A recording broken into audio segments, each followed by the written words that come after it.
learn about another voice and culture of Taiwan with We Love Hakka. 现在就让我们一起加入客家风情，大家来讲客家吧。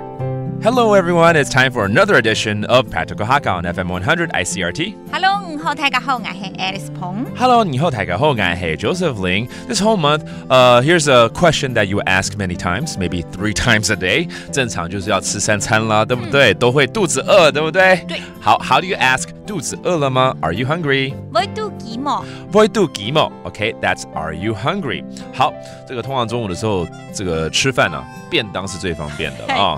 Get a lunchbox, a 便当 as we call it is the most convenient. But then sometimes, 有时候吃东西吃坏肚子啊，胃胀气等等，或者说身体不舒服，虽然肚子饿还是吃不下哈。就是不舒服就想休息，就不要吃了。对对对。Sometimes when you ask that question, maybe you're hungry, but you're not feeling too well. Maybe you have some stomach ache or whatever. Let's teach you a scenario like that, okay? So first off, someone asks you, 肚子饿了吗？我们去买便当。Are you hungry? Let's go buy a lunchbox. 会肚饥冇？會肚飢冇？俺來去買便當。俺來去買便當。便當就是便當。對嘛，便當便當 ，That's a lunchbox, alright? 那海陸腔飯包。飯包。飯包。哦，飯包 ，different dialect for the lunchbox. 好啦，虽然听起来很好吃，但是不了，我肚子不舒服。No, my stomach is feeling unwell. Maybe stomach ache or whatever. 不了，我肚子不舒服。不是就是不吃了吗？不是，就是不了。哦，不了。OK， 不是That means just no. 挨肚子松松。挨肚子松松。好吧，那你就要劝他好好休息了，对不对？So why don't you take some rest？ 那你好好休息吧。给唔秋。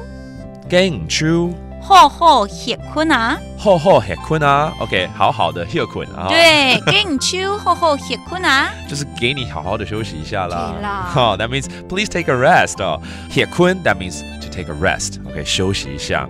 All right, let's review some of these terms. All right， 怎么办？讲到便当，我真的好想去吃便当。现在 ，Let's have a 便当 a lunchbox。便当。And then 肚子不舒服。松松。Okay, that means not feeling well. And then how about take some rest? 休息吧。歇困啊。Okay, that means to take rest. All right, hope you get well soon and you can eat more 便当 And it's all about 肚子饿了吗 Are you hungry? 会肚饥冇？会肚饥冇 And that does it for today's Practical Hakka. 什么太讲？俺只是张来了。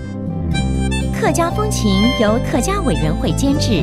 We Love Hakka has been brought to you by the Hakka Affairs Council.